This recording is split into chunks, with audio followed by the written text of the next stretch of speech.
Fala minhas amigas, fala meus amigos, tudo jóia? Eu sou Saulo Novaes, um curioso, e sejam todas bem-vindas, sejam todos bem-vindos ao Papo no Auge, um programa focado na troca de ideias, sem censura, sem preconceitos, gerando para você conteúdo muito inteligente, por essas ondas sonoras, sempre um especialista por episódio, muita informação, muito conhecimento sendo gerado de modo a amplificar a voz da ciência, a voz docente, a voz da educação. Eis o nosso propósito, vamos pro auge!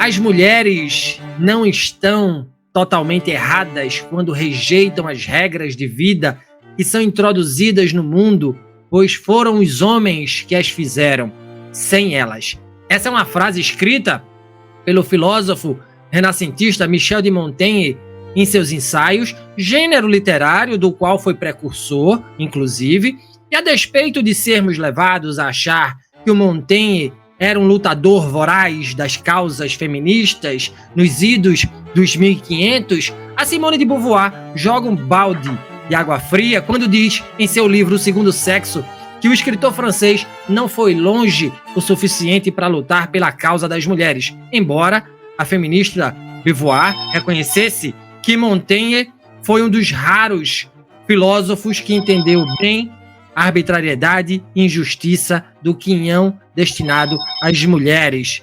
Palavras dela. Mas qual é a relação entre Montaigne, as mulheres e as causas feministas? Por que trazemos ao debate este erudito filósofo francês? Por que as advogadas e advogados das causas feministas precisam ler Montaigne? Quem irá nos conduzir às respostas é a professora doutora Thelma Birchal. A professora Thelma tem doutorado em filosofia pela USP, tendo publicado o livro O Eu, nos ensaios de Montaigne, de 2007, e vários artigos sobre o próprio Montaigne, Pascal e Descartes. Mais recentemente, pesquisa sobre mulheres na filosofia, especialmente em Marie de Gournay. Tem interesse especial no tema da identidade pessoal, assim como em seus desdobramentos, tanto no que diz respeito à identidade da mulher, quanto em questões bioéticas. Publicou artigos sobre ética e reprodução humana e orientou teses em bioética e ética evolucionista. Dedica-se também a temas ligados ao ensaio de filosofia, tendo participado da elaboração do conteúdo curricular para o ensino médio para o estado de Minas Gerais. Integra ainda o corpo editorial do periódico Montaigne Studies.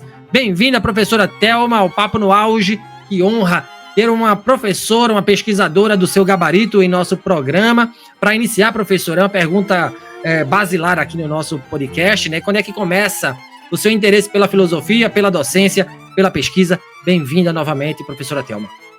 Muito obrigada, Saulo, por essa apresentação e pela essa acolhida generosa. E é um prazer estar aqui, né? E podendo compartilhar aí um pouquinho do que a gente tem pesquisado e tem pensado, né? Bom, filosofia, né? Então, é até difícil responder essa pergunta, né? O que nos leva para a filosofia, mas eu sempre tive, assim, um interesse grande, né?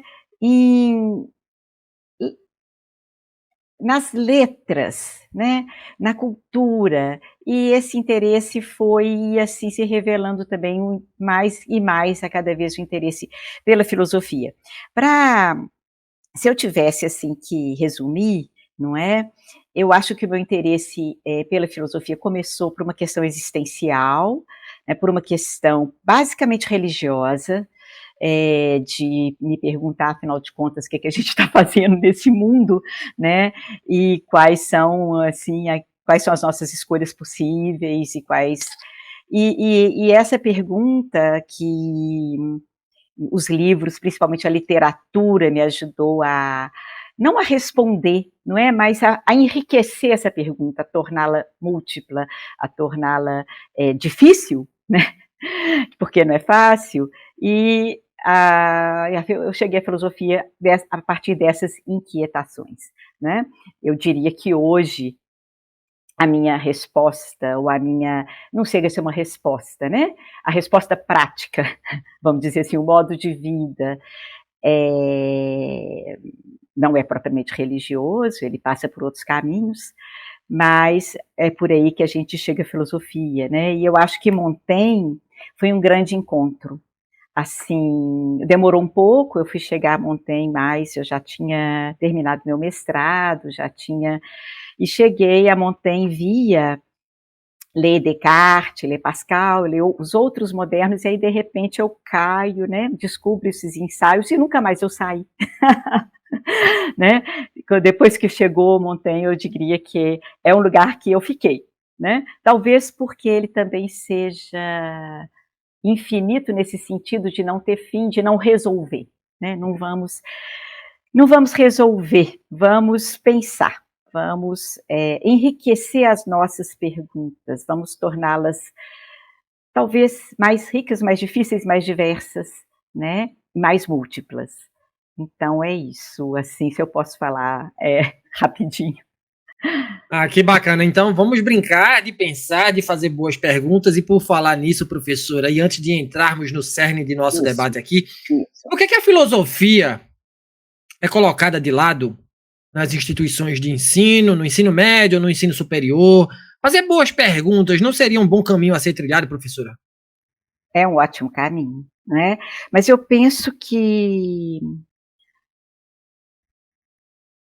a filosofia, ela não é propriamente uma coisa pragmática, né? Que você vai ter o que fazer imediatamente com ela, que você vai. A filosofia é um modo de viver, né? Assim como a arte, eu penso, né? Eu não acho que a filosofia seja, né, o auge de tudo. Eu acho que muitos lugares são esses lugares onde a gente pode enriquecer a nossa vida, né? E eu penso que não é de hoje, né? Desde sempre se reclama que a filosofia ela é relegada. Eu penso que há uma certa verdade no que se diz que a nossa sociedade não quer que as pessoas pensem, não é? Então, já a filosofia já não está lá porque pensar e refletir e questionar é uma coisa é, desestabilizadora, né? Ela te desestabiliza, ela te tira do lugar. E eu acho que o que se coloca é que as pessoas têm que ter uma trajetória muito certinha, elas têm que ganhar dinheiro, elas têm que funcionar, elas têm que isso, elas têm que aquilo. E a filosofia, nesse caso, ela atrapalha um pouco, né? Então, a gente, eu acho que por vários motivos. Por esse motivo, sim, que a filosofia, ela é um exercício desestabilizador, né? Pelo contrário, o pessoal fala filosofia para achar o fundamento, é para achar. Não, eu acho que não, ela é um exercício como diria o Montaigne, né? De te colocar em crise, né? É o exercício da crise, você está sempre criticando, né? Então, eu acho que. Eu acho não, né? Eu acho assim, não é que eu acho que, de fato,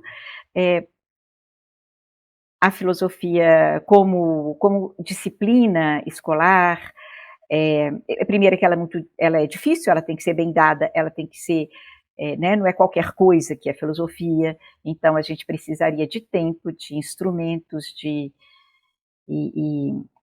eu acho que não há um grande interesse mesmo nisso, mas também eu acho que a gente tem que pensar que a educação, pelo menos no Brasil, né, eu tendo a pensar que assim, a filosofia é uma entre várias disciplinas relegadas, inclusive as ciências, né? Que se você tem um ensino na maior parte do Brasil em que as ciências são ensinadas sem laboratório, né? Não é sério, né? Então você tira a filosofia do currículo, mas também as outras disciplinas que permanecem, elas vão permanecer de uma maneira pobre, né? Na maior parte, se a gente pensa na maior parte da população brasileira, na maior parte que não tem acesso talvez às escolas de elite, e nem essas, né? E nem essas, de fato, nos trazem um ensino mais rico. Então, eu penso a filosofia como alguma coisa a qual você pode chegar independentemente da escola, isso é um ponto, e que é difícil chegar quando você não é apresentado a ela de alguma maneira, né. No meu caso, eu fui pela minha família, eu sou de um tempo que nem tinha filosofia no ensino médio, então eu tive a sorte de poder ser apresentada à filosofia a partir da minha família, né, mas muita gente não tem. Então, mas por outro lado, eu acho que se a gente fala de filosofia e escola, filosofia e ensino, aí a gente vai ter que ir muito longe, né, porque aí o problema realmente não é só da filosofia, né, o problema do nosso ensino ele está muito mais abandonado do que simplesmente tirar a filosofia do currículo. Professora, adorei o conceito que a senhora jogou aqui, né? Filosofia é um exercício de crise. Adorei isso. Adorei isso. E vou pegar essa frase, se a senhora me permite, fazer um postzinho para colocar no Instagram, colocar sua foto e colocar esse conceito, né? Filosofia é um exercício de crise. Adorei, É um exercício de adorei. crise, sempre, né? E não Obrigado, de... obrigado. Obrigado de verdade. Tá bem. Agora sim, Vamos, vamos entrar em vamos às Montaigne. Vamos mulheres? entrar em Montaigne. Ah, Vamos embora. tá. Professora, primeiro, quem foi Michel de Montaigne e o que ele tem a ver com a causa feminista? Por que lê-lo é importante? É.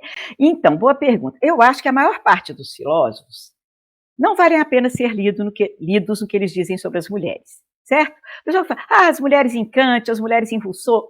Assim, sério, não tem nada para a gente aprender ali, a não ser um bando de bobagem, né? E aqui eu queria citar o grande filósofo, o Gregório do Vivier, né?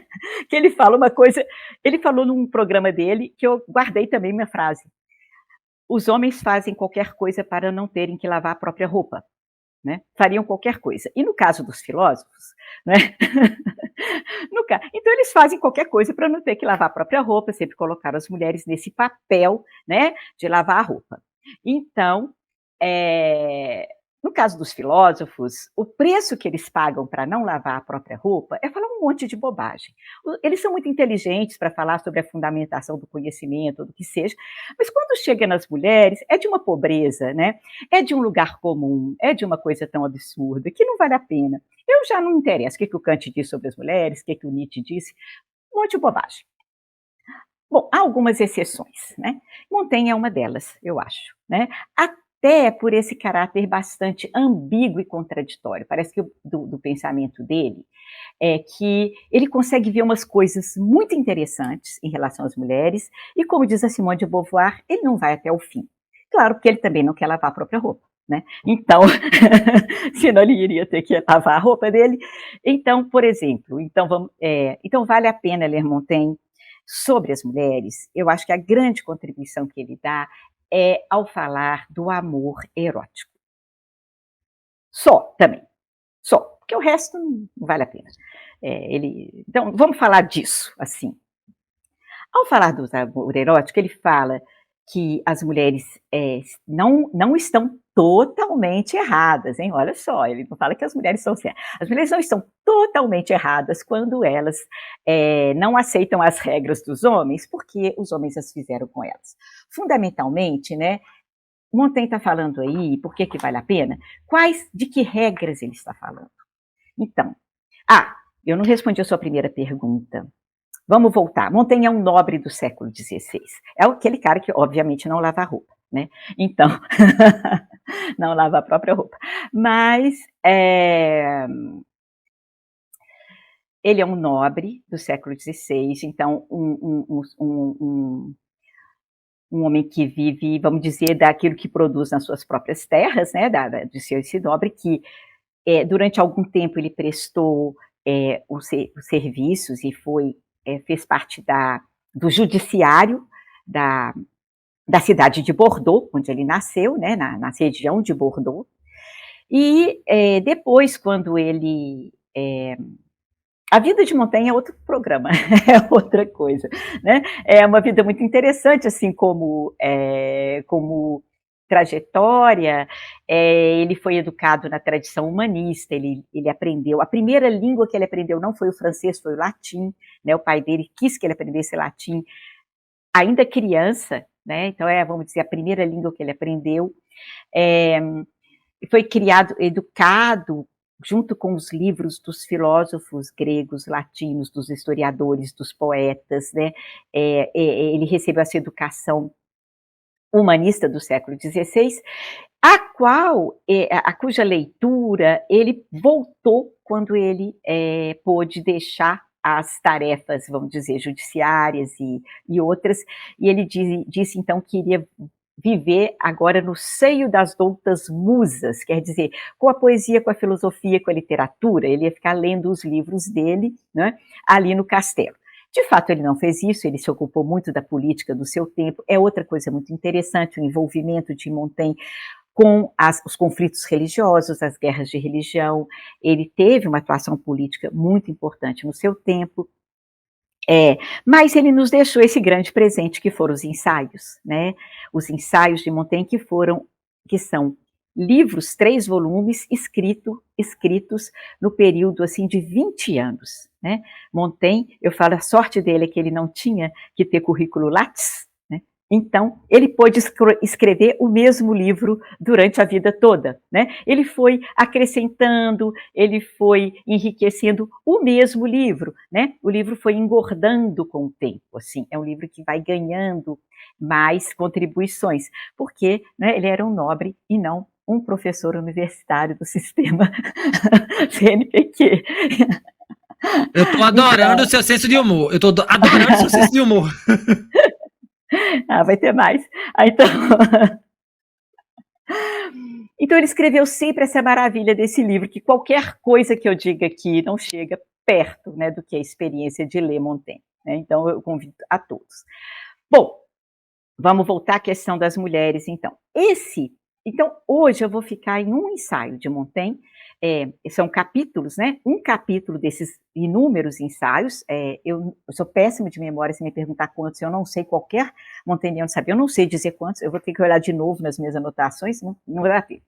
Mas ele escreveu lá uma centena de capítulos, um deles chama Sobre Versos de Virgílio, que é o capítulo dele sobre o amor e o erotismo.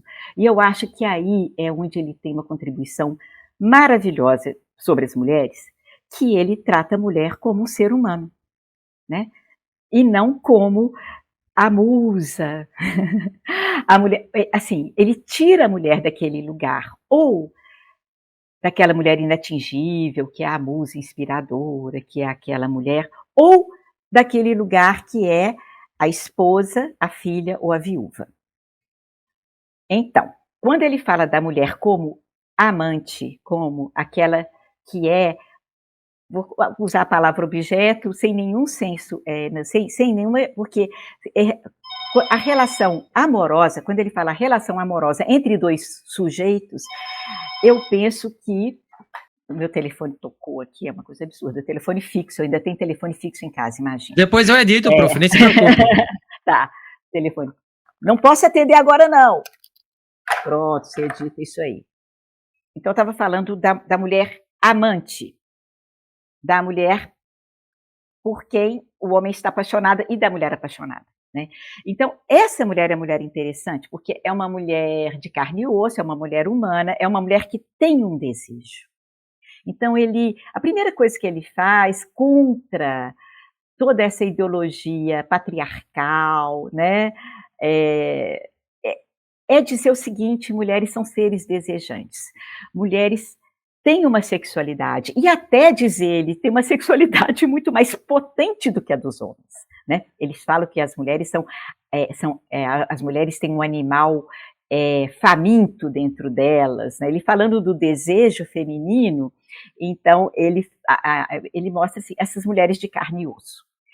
E essa mulher de carne e osso, nos ensaios, nesse capítulo que ele fala do amor, também, então, como ela é uma mulher que também deseja, né, eu penso que a relação amorosa é a relação que tem mais reciprocidade, assim, onde realmente acho que Montaigne coloca a mulher em condição de igualdade, né? Então ele fala muito, imagina, um homem nobre, um homem rico, ele vai dizer, no tempo dele, de século XVI, ele fala: eu não consigo admitir possuir um corpo que não me deseje.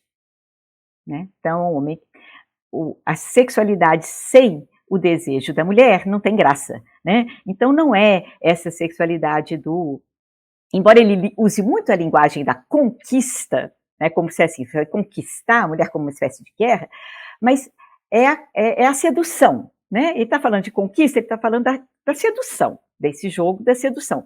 Mas, então, eu penso que vale a pena, nesse sentido de ler Montaigne, quando ele tira a mulher tanto do lugar do divino, né, da deusa inatingível, né, quanto do lugar ali daquele papel social limitado que é da esposa da filha, né?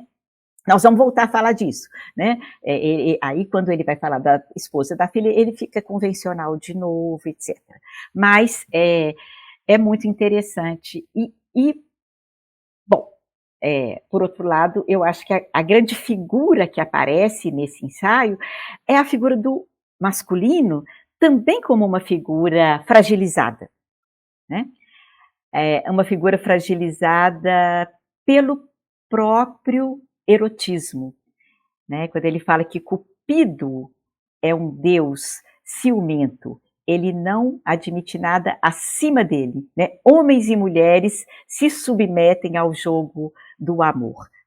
Sensacional, professora. Sensacional. Tem muito homem do século XXI precisando aprender com Montaigne, hein? Tem muito homem do século XXI, né? E onde é que tá? A senhora já falou aí, pontuou a visão dele sobre a mulher. A minha próxima pergunta tem a ver com a ambiguidade dele. Onde é que está essa ambiguidade intelectual daquele filósofo, um conservador, aristocrata, heteronormativo, que diz que era preciso soltar as rédeas das mulheres? Não há muito intelectual dizendo mesmo nos dias de hoje, professora, de discursos progressistas, mas de atitudes contrárias, não? Sim. Vamos ver assim, vamos devagarzinho nessa história, né? Tem vários coisas interessantes em relação a isso. A primeira é quando ele fala assim, as mulheres não estão erradas quando elas rejeitam as regras dos homens. Ele está dizendo que as mulheres aprendem a transgredir, e elas estão certas quando elas transgridem as regras. Então, a mulher casada tem seus amantes, né? A filha, que é toda reclusa lá, dá um jeito de transgredir. As mulheres transgridem. E elas estão certas na transgressão. Mas isso tem um conservadorismo de fundo, que é as mulheres, elas são sábias o suficiente para transgredir a regra. Não é o caso de mudar as regras. Essa é a briga da Simone, né? O que a Simone vai dizer?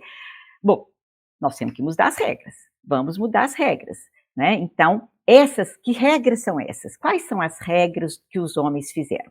Primeiro, as regras dos homens vão dizer que as mulheres têm que ser castas, né? Então, o que é a menina? A menina fica lá, filha, né? A filha vai ser virgem até o casamento, né? Então, as mocinhas têm que chegar virgens até o casamento, e depois do casamento, aquela mulher tem que ser fiel ao seu marido, né? E esse marido, como diziam as regras também daquela época, não pode dar muitas ideias para essa mulher. As mulheres têm que ser conservadas ali de forma que ela tem que ser casta até no casamento, né?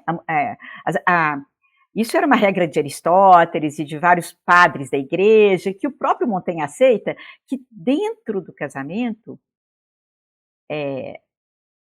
o casamento não é o lugar para o erotismo, não é lugar para o erotismo, né? O casamento no tempo de Montaigne, o casamento era um contrato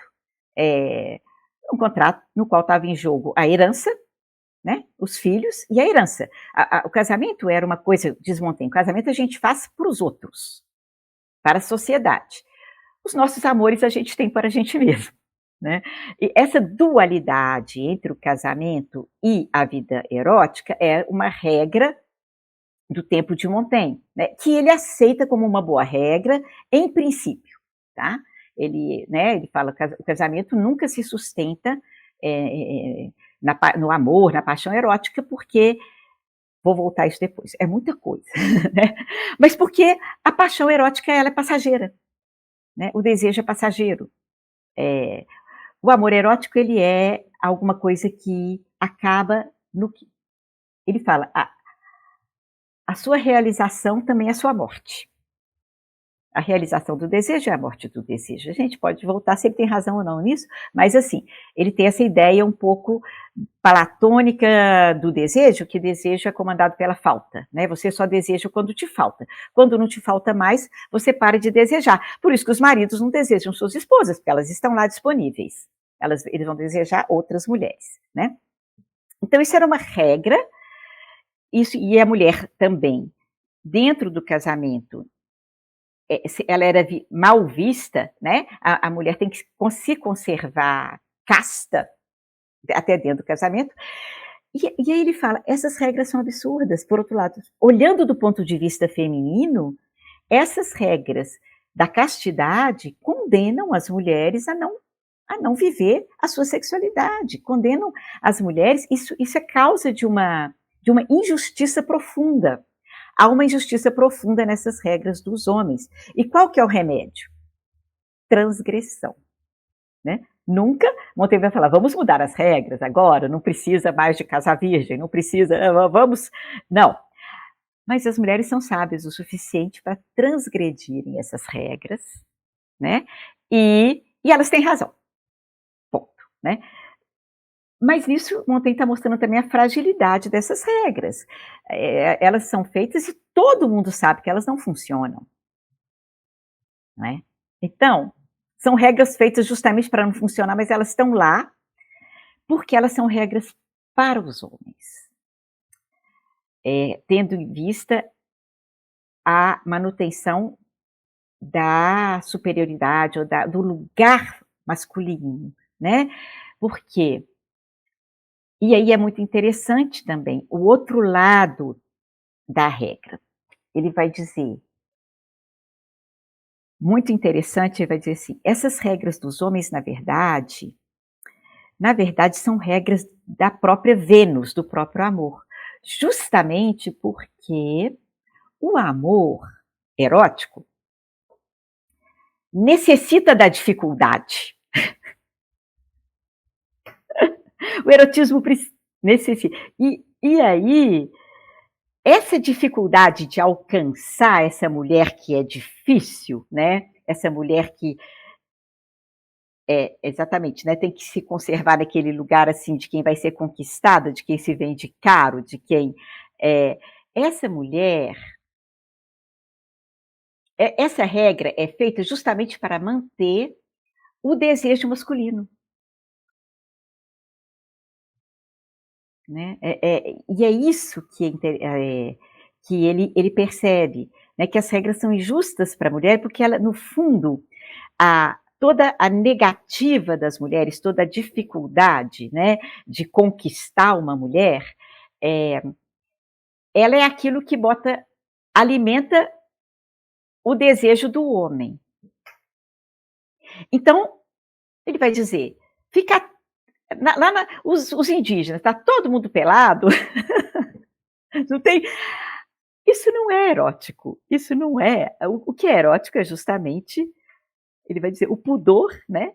Você cobrir o seu corpo, isso é erótico, né? Porque tem que descobrir, né?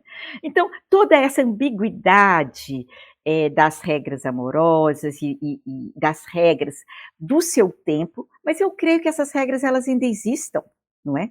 Assim, elas ainda estão aí. Mas acho que o interessante da gente ler Montaigne é que, primeiro, ele tem muita clareza que isso está a serviço dos homens. São regras dos homens, né? São os homens que falam que as mulheres têm que ser castas. Mesmo que torne a coisa mais difícil para eles, é isso que torna a coisa divertida, né? E, ao mesmo tempo, ele lamenta porque, primeiro, isso é injusto com as mulheres, né? Está sendo negada às mulheres uma parte da sua humanidade. Ele está pensando assim, como uma coisa, a sexualidade, a corporeidade, para Montaigne é muito importante, né? O corpo, o sofrimento, o prazer, a dor, é uma coisa assim, das coisas mais importantes para ele, para pensar tudo. E quando você nega a alguém o prazer, né, e impõe o sofrimento, isso está muito errado, né? E depois essas regras são ridículas e inúteis, porque as mulheres vão transgredir mesmo, né? Ô, Então, prof, temos... e aproveitando o gancho dessa sua última fala aí sobre transgressão, né? Quando Montaigne propõe uma igualdade dos gêneros desequilibrada, perturbada e aniquilada, tanto pela tradição quanto pelos costumes, o que é que ele quer dizer com isso? Aliás, qual é o peso dos costumes na visão que Isso, ele tinha sobre as mulheres? ótimo. Igualdade, assim, então, eu estou colocando nesse sentido, né? Então, acho que Montaigne defende muito e consegue perceber a igualdade de homens e mulheres como sujeitos desejantes. O resto, agora vamos falar do resto, né? Primeiro ponto, diversidade. Né? Então, Montaigne, acho muito bacana, assim, que Montaigne é um autor muito atual, assim, é impressionante como a gente consegue ver muita coisa da atualidade, né? É muito atual porque ele pensa a diversidade. Então, costumes. Então, quando Montaigne está falando da humanidade em geral a gente vê um ponto que percorre os ensaios inteiros, é assim, o ser humano é diverso. Tá? Então, ele tem uma frase muito interessante, que ele já está comentando, eu acho que é Plutarco, ele vai dizer assim, existe mais distância entre um homem e outro homem do que entre um homem e um animal. Corrigindo, existe mais distância entre um homem e este homem, do que entre este homem e um animal. O que ele está querendo dizer? Os homens, e eu estou usando homem mesmo, é a palavra que ele usa, os homens são tão diferentes entre si que alguns homens se assemelham mais com animais. Há menos distância entre um homem e um animal do que, às vezes, entre esse homem e esse homem, pensando nas singularidades, certo? Então, às vezes, você pode ter experiências humanas que aproximam os homens a certas características dos animais, isso sem também denegrir os animais, né? Que Montaigne é um grande defensor dos animais, esse é outro ponto também, né? Quem estuda direitos animais hoje, uma passagem obrigatória é Montaigne, né? Porque ele acha que é isso, que a sensibilidade é a coisa mais importante, e a sensibilidade nós temos e o animal também. Então, se a nossa sensibilidade, não a nossa razão, que é o fundamento, os animais, nós deveríamos ser mais atentos, né, aos animais. Bom, mas, então, nessa diversidade que Montaigne enxerga, ele fala assim, então você tem uma variedade extremamente diversa de experiências humanas, e isso tem a ver com a cultura, né? A cultura molda. Então, a cultura vai moldar o selvagem, os nossos canibais, que ele faz um grande elogio, né? São homens virtuosos, são pessoas virtuosas, fortes, corajosas, e tal. E a cultura também vai moldar aquele sujeito medroso, covarde, né?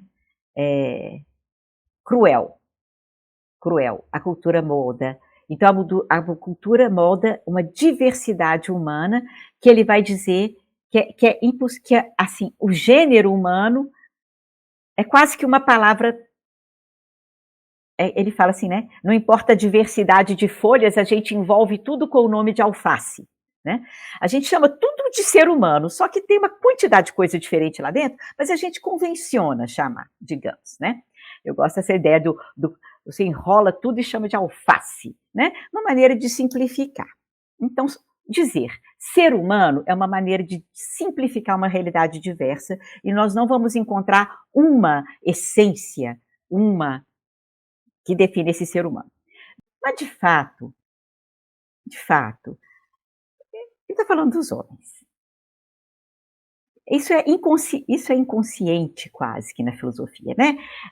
Por isso que as mulheres estão reescrevendo muita coisa, porque em geral os homens estão falando da humanidade, quando eles falam da humanidade eles não estão falando, estão deixando metade da humanidade de fora. em geral. E Montaigne também faz isso, assim. Então ele está falando, né, você tem lá pessoas que têm, não, sociedades inteiras em que as pessoas vão para o suicídio, aí ele fala das mulheres, né, se suicidam com alegria, etc., né? Pessoas que queimam seus corpos com alegria, e outros que temem a morte como a pior dos inimigos. Então, o ser humano é muito variável. As mulheres, quando ele fala também dessa maneira, olhando o universal, assim, olhando a cultura, ele vai dizer lá, a cultura indiana, lá num povo, exatamente, as mulheres vão e se enterram junto com os maridos e dão prova de maior alegria, porque estão se enterrando junto com os maridos, né? Então, a cultura também molda as mulheres. As mulheres são amazonas, as amazonas são mulheres absolutamente diferentes de todas as outras mulheres, elas conduzem as suas próprias vidas, elas não precisam de homens, e elas é que mandam na sua vida sexual, né? E elas é que propõem, então ele conta uns casos muito divertidos das Amazonas também e tal. Então você tem essa variedade possível, tem mulheres que conseguem comandar um exército, né? Mas isso quando ele está olhando, vamos dizer, as mulheres de longe, né? Então lá longe na Índia tem isso, lá longe nas Amazonas, as Amazonas são donas das suas vidas, lá longe, não sei onde, as mulheres não temem isso ele fala nem até perto, das camponesas, não temem a dor do parto, tal. Ele consegue ver, lá na outra escultura, as mulheres são compartilhadas entre os visitantes. Chega visitante na casa, a mulher é dada como presente lá, né? E aquilo é visto como muito normal, e ele adora casos insólitos, né? Tem muitos casos, ele vai contando, e ele mostra que o próprio senso de pudor, de castidade, muda de cultura para cultura. Tem mulher que não tem problema nenhum. Isso, chega o visitante lá na casa, a esposa ou a filha é dada como oferenda lá para o cara ser bem acolhido e tal, né? Então ele conta muito essas histórias que como as nossas regras e as próprias regras mudam de cultura para cultura. Desse ponto de vista, ele também percebe que as mulheres são submetidas às regras culturais, não é? Então, qual que vai ser uma mulher vai depender da sociedade onde ela está também. Mas quando ele chega a ver as mulheres de perto, então, estou falando das francesas do meu século, estou falando das mulheres da minha vizinha, da minha filha, aí a coisa muda, né? Aí eu penso que ele é menos... Ele tem coisas muito assim, por exemplo, as mulheres não conseguem aprender filosofia, por exemplo, né? Não são elas não têm esse raciocínio para filosofia. As mulheres ficam tão perturbadas com a gravidez que depois que elas ficam grávidas acontece alguma coisa no cérebro delas que nunca mais elas vão conseguir pensar de uma maneira justa ou de uma maneira imparcial, né? E aí é muito interessante hoje como as feministas, a ética do cuidado, por exemplo, pensa que a imparcialidade é uma das coisas que talvez não seja tão boa assim, né? Algumas imparcialidades. Que mais? As mulheres, elas estão bem colocadas ali onde elas estão, tomando conta da casa. As mulheres não devem ter nenhuma pretensão a governar, a comandar, elas não conseguem comandar nada. Então, ele quase que naturaliza de novo as mulheres, como se fosse alguma coisa da natureza feminina, quando ele está falando, está discutindo alguns pontos, né? Está discutindo assim, mulheres discutindo filosofia nas festas, nos salões. Elas repetem igual papagaio que elas ouviram. Fala assim, né? Isso, as mulheres tendem a gostar dos filhos mais frágeis, elas protegem, elas não conseguem pensar imparcialmente, elas protegem os filhos mais frágeis. E ele vê isso como um problema, né? É um problema da imparcialidade do cérebro feminino depois que ele engravida.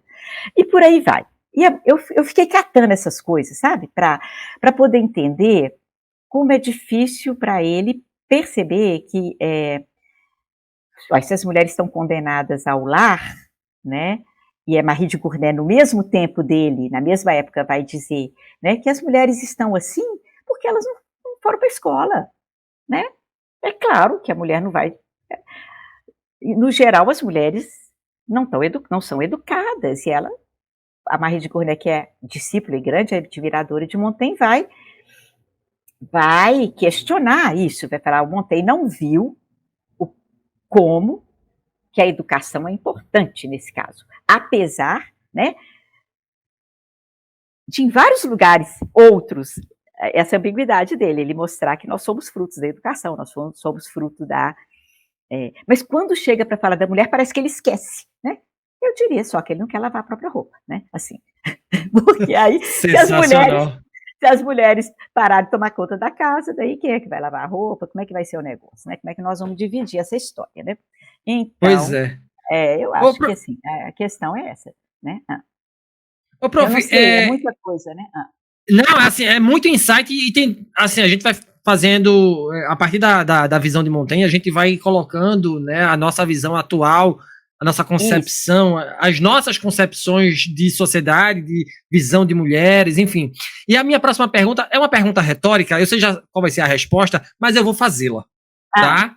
E a pergunta é, professora, as leis de ontem, no tempo de Montaigne, e de hoje, no tempo de Bolsonaros da vida, são feitas por mulheres e para mulheres? Nesse ínterim, houve progressos de fato na participação feminina na discussão de leis que melhorem a vida delas? Não é difícil, né? Eu creio que, assim, eu creio que sim, vamos dizer, sim, num sentido, o que melhorou? Assim, eu penso que até hoje as leis são feitas, às vezes até pelas mulheres, né? Porque tem Damares, né? Tem muita gente aí que... Eu acho que o sexo também não define tudo, né? Não é o fato de ser mulher que vai me colocar a salvo de algumas coisas, e o homem... E eu creio que há muitos homens que têm muito mais percepção da condição feminina do que algumas mulheres. Eu acho assim, exatamente, alguns homens, né, eu diria como Montaigne, né, alguns homens estão mais próximos dos direitos femininos do que algumas mulheres, não teria nenhuma dúvida sobre isso, né? Eu acho que a gente tem, uma das primeiras coisas que a gente tem que fazer como mulher é acolher os nossos amigos, né? Assim, com muita alegria. Então, e reconhecer que muitas mulheres não têm, né? Então, mas, no geral, a gente vê pela nossa composição de política, Senado, Judiciário, tudo são lugares de homens, né? E homens brancos, né?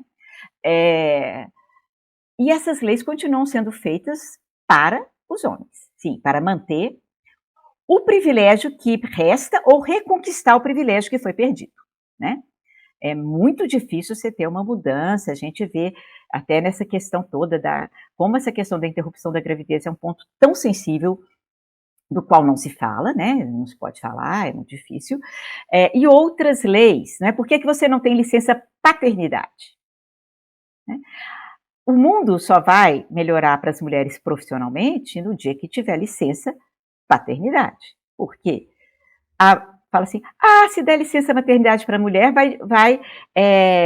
a mulher é prejudicada no trabalho porque ninguém vai contratar a mulher. Beleza, qual que é o remédio? Dá licença para os homens também, porque aí nós vamos ficar. Né? Nós vamos abandonar as crianças? O remédio é abandonar as crianças? Eu acho que não, né? Nosso remédio para a igualdade deve ser outro, né? Vamos trabalhar com uma licença paternidade, né? E isso sim, eu acho que nós vamos ter que ver quem é que vai lavar, como é que é a sua própria roupa, né? Então, eu estou voltando nesse ponto, que eu acho que esse ponto é tão fundamental, né?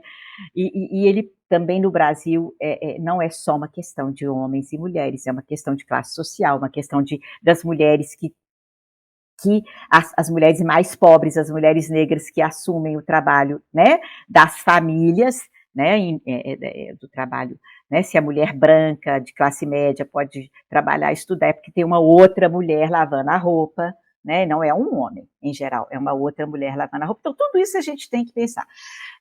Mas o que mudou? Então, eu acho assim, o acesso à educação, não é? Então, qual que é a luta das mulheres do tempo de Montaigne, que vai ser a luta da Gournay? A mulher pode ocupar o espaço público, é tirar as mulheres desse espaço privado, né? Então as mulheres ou elas vão para o convento, ou elas viram esposas. Esse é o destino das mulheres no tempo de Montaigne, né? Das mulheres, vamos dizer, de uma certa classe remediada para cima, porque as mulheres pobres sempre trabalharam, né? Assim, as mulheres das quais falam Montaigne são as mulheres da sua classe social, são as mulheres pobres, aí é diferente, mas mesmo trabalhando, elas também estão submetidas a um domínio, trabalhando, né? Elas têm que trabalhar, elas vão ser empregadas, né? Vão fazer serviços, etc., de várias maneiras. A mulher pobre sempre teve acesso ao mundo do trabalho, acesso não, né? Sempre foi obrigada. Mas a mulher ali, a mulher burguesa, nobre, ela estava condenada à vida doméstica, né? E o horizonte dela era só aquele. Então, a primeira luta foi de abertura do horizonte para dizer que as mulheres eram capazes de mais do que apenas gerir uma casa e viver ali para sustentar e para os homens dominarem o mundo, né? Ficar ali na sombra, a sombra dos homens. E eu penso que isso mudou, não é assim, esse acesso que a mulher teve ao espaço público, que algumas mulheres tiveram, eu acho que é uma coisa que está muito longe ainda de ser igualitário. Eu acabei de falar da licença paternidade, né? Mas isso aí mudou, não é? E quando a gente tem vários retrocessos, né, nisso, que é a diferença salarial, o questionamento o que fazer com esse aspecto da vida que as mulheres ficam grávidas, né? Então, isso é um problema para o mercado, né? Porque a mulher tem que sair do trabalho durante uns meses e voltar depois, nisso ela fica menos competitiva e etc., né? Quais são os remédios para isso, né? Se a gente está interessado na igualdade, então acho que isso aí são projetos ainda a ser visto. Quanto à moral sexual, infelizmente também a gente tem visto um retrocesso muito grande, né? Pré-montainiano, quer dizer, essa coisa de simplesmente negar o desejo, né? E tanto de mulheres quanto de homens, né? Não sei se você está se lembrando daquela questão sobre educação sexual nas escolas, né? Quando se... Já tratamos desse assunto aqui, professora, aí bem polêmico, hein? Não é? Mas assim, a educação sexual nas escolas, você está simplesmente admitindo que um menino e uma menina de 12, 13, 15 anos estão com os hormônios lá no talo e que você tem que orientar aquilo, né, para você não ter um monte de gravidez aí da adolescência, e aí as pessoas falam que a educação sexual é que vai fomentar eu nunca vi uma bobagem tão grande, né? Eles já têm hormônio de sobra, né? Eu não entendo isso, juro que eu não entendo também. Dá para entender, né? E aí você quer negar o desejo tanto dos homens quanto das mulheres, né? Negar a sexualidade, dizer que a sexualidade vai ser acesa pela aula de educação sexual, né? É de um primarismo, né? É de uma terceirização do problema, sabe? Assim, você terceiriza o problema, né? O pai e a mãe que estão querendo, sei lá, cercear o filho, aí vai colocar a culpa na escola. A escola é que foi falar que existe homossexualidade, né? Assim, é de um a palavra que eu uso é primarismo, né? É de um primarismo, é desse primarismo idiota que Montaigne fala também no seu tempo, né? De negar o que é óbvio, né? Negar o óbvio, negar que as pessoas estão diante dos seus desejos e que não vai resolver você simplesmente dizer que é proibido, né? Muito bacana. Né? E eu acho que nós estamos vivendo, e em relação à mulher, pior ainda, né? Assim, o retrocesso, o que a mulher veste, diz se ela merece ou não ser respeitada, né? Pois As é. coisas assim. Ô, professora, para a gente fechar esse gigantesco bate-papo que eu adorei, o que é que os homens do século XXI precisam aprender, além de aprender a lavar roupa, o que é que esses homens precisam aprender com Montaigne? E quais são, hoje, as grandes pautas feministas, né, pelas quais a gente tem que lutar, professora Thelma Bichal? Tá. Eu não sei se você responder a segunda questão, mas assim, eu acho que eu tenho que te contar uma você falou do humor, e o Montaigne ajuda a gente no senso de humor. Eu acho que o que tem que aprender com o Montaigne, nesse caso, é a humildade.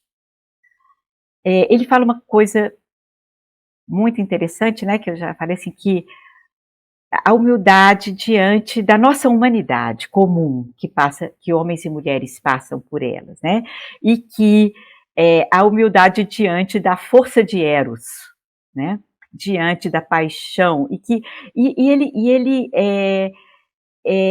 admite e ele se encanta, embora acho que não é uma coisa que você tem que se entregar à paixão, não é isso, assim, mas ele fala que, assim, que sem a paixão na vida, né, ele vai dizer assim, os melhores anos da minha vida não é quando eu sou mais sábio, né, era quando eu me apaixonava.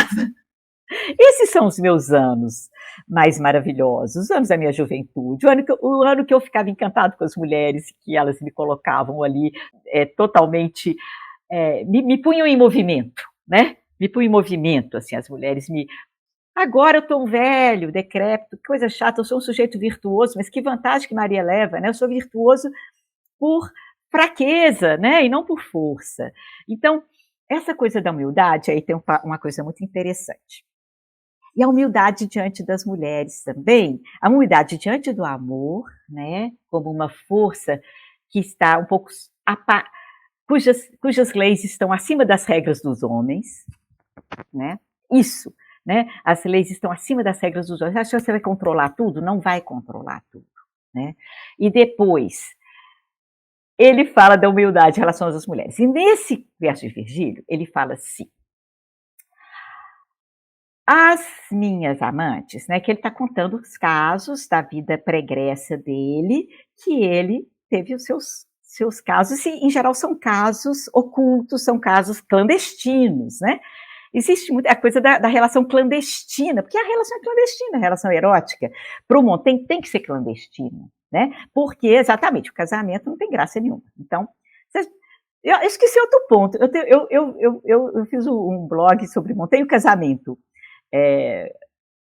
que tá também. Depois compartilhe com a gente, deve ser casamento. Que aí é outra história. Deve ser sensacional. A história do casamento, no seu tempo, era isso, né? Era aquele casamento contratado, né? Você contrata o casamento, não tem nada de paixão nisso. Mas a relação clandestina, que é interessante, ela... Então, falando disso, ele fala assim, as mulheres também tiveram razão quando elas se cansaram de mim e me abandonaram. Essa humildade dele, que ele fala assim, eu não reclamo quando as mulheres me abandonaram, mas isso foi porque a natureza não me dotou muito bem. Ele reclama nos ensaios, né, do tamanho do seu órgão sexual, e ele acha que aquele órgão sexual não era o suficiente para agradar as mulheres, né. Também eu acho que é outro mito, mas enfim, vamos ficar com o mito. Mas ele está sendo humilde, reconhecendo assim, olha, eu fui abandonado, mas é porque as mulheres se cansaram de mim e elas têm razão, porque a natureza foi uma madrasta comigo, né? Então ele se desnuda, né? E se desnuda diante das mulheres, né? Então essa é a humildade de dizer, olha, aqui, de repente eu não vou te dar tudo que você quer, né? Então eu acho que essa humildade do Montaigne em relação às mulheres e em relação ao amor, é uma coisa que é muito inspiradora, né? Eu acho que para homens e para mulheres. E essa ideia, né, da reciprocidade, né, que a relação amorosa é uma relação de reciprocidade, né? E ele fala assim, o amor só se paga na sua própria moeda, né? desejo se paga com desejo, você não paga o amor em outra moeda, é com amor, você só paga, né? Aí no caso do erotismo. Então, essa humildade e ao mesmo tempo um certo senso de humor, de você rir de você mesmo, né? Eu acho que Montaigne faz isso de uma maneira muito interessante e colocando assim, e falando dos homens do seu tempo, assim, esse ímpeto de controlar, esse ímpeto de, ele fala, os homens são isso que a gente tem até hoje, o cara mata a mulher de ciúme, o outro mata a namorada, porque ele faz uma grande psicanálise do ciúme, né, mostrando a falta de lógica que é o ciúme, né, e que os homens, ele fala isso mesmo, não sei que a ideia que esses homens têm de colocar a honra deles, né, no comportamento da sua esposa. Isso não tem lógica, mesmo porque não vai funcionar. Ele fala, não vai funcionar. Escuta aqui, gente, cada um de vocês já fez de alguém um cornudo, né, um chifrudo. A natureza, ela vai devolver, a natureza reequilibra as coisas. Então ele fala, os homens estão muito preocupados com isso, com o comportamento das suas mulheres, com a castidade das suas mulheres. Desencana, gente, desencana, porque isso não vai levar a lugar nenhum, né? Isso só leva à violência e outras coisas assim. Então outra coisa para aprender com Montaigne, o problema dessa honra, né, que está, de alguma maneira, no comportamento das mulheres, das esposas e das namoradas, ou que seja, e que os homens, no Brasil a gente vê, né, tanto crime passional nesse sentido, por ciúme, então vai ler Montaigne para você rir dessa coisa, porque é só rindo mesmo, ele começa a rir. Meu filho, você já botou chifre em alguém vai botar no você. A natureza, ela harmoniza, ela devolve. É muito bom, né? É muito bom. É um profeta, né? É um profeta. Né? É um profeta. E eu acho que são coisas, às vezes, que estão para além, né? É um profeta, mas isso, mas porque que se dá, de alguma maneira, a sociedade acaba dando aos homens o direito, né, de serem violentos, de serem ciumentos, de serem, né, até de, né, porque, tudo bem, às vezes você tem ciúme, né, o problema é você transformar esse ciúme em alguma coisa concreta, né, assim, o ciúme você vai trabalhar no psicanalista, agora, a desdobramento concreto é um caso de polícia, né, então eu acho que a sociedade devia ser mais atenta a como é fácil, né, como é fácil, isso é outra pauta feminista, né, a pauta da violência, que a gente está longe de controlar, né, tão longe de controlar, a pauta da violência sobre as mulheres, sobre os filhos, né, porque muitas vezes essa violência é também sobre os filhos, né, enfim, e eu diria assim, aí muitas pautas feministas das mulheres na política e tudo, agora eu penso que, dado a centralidade, né, do aspecto reprodutivo na vida da mulher, porque ser mãe ou não ser mãe é uma coisa muito fundamental, eu penso que uma das pautas mais importantes feminista é a pauta da legalização da interrupção da gravidez, junto com a pauta do direito à maternidade, né? De você ter o apoio, as condições de também ser mãe quando isso for um projeto de vida seu, né? Então, eu penso que são duas pautas a serem levadas juntas, né? A gente não poderia pensar uma sem a outra. É o direito à sua história de vida, né? Eu não gosto muito de falar direito ao corpo, sabe? Porque mulher não é corpo. O direito ao corpo, eu não gosto. Eu acho que você tem direito à sua história, a construir a sua história, né? De ser mãe ou não ser mãe, né? Estou pensando nessa coisa reprodutiva, né? E não o direito ao corpo. A gravidez é um fenômeno que acontece no seu corpo durante 9 meses, esse fenômeno corporal, mas ela é um fenômeno da sua história de vida para a vida inteira, né? Independentemente de estar no seu corpo ou não estar no seu corpo, né? Então, eu acho que a gente tem que falar o direito à autonomia, o direito à sua história de vida. Sensacional, sensacional. E chegamos ao fim desse filosófico Papo no Auge. Conosco, a majestosa, gigantesca professora da UFMG, Thelma Bichal. Professora, uma honra ter a senhora aqui com a gente, falando alegria, sobre o Montem, sobre as mulheres. Obrigado de verdade, viu, prof? De nada, né? E parabéns pela sua iniciativa, mais uma vez. Eu acho que são são iniciativas muito importantes, né, na nossa realidade hoje, né? Tá bem? Muito obrigada. Obrigado, viu, prof? Obrigado de verdade.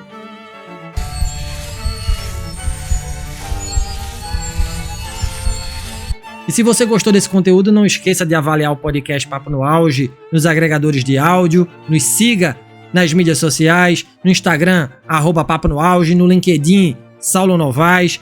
Compartilhe nosso programa em sua rede de amigos, assim você ajuda a ampliar a inteligência coletiva. Estamos integralmente nos tocadores de podcast e no YouTube. Um grande abraço a todas e a todos e até o próximo programa. Valeu!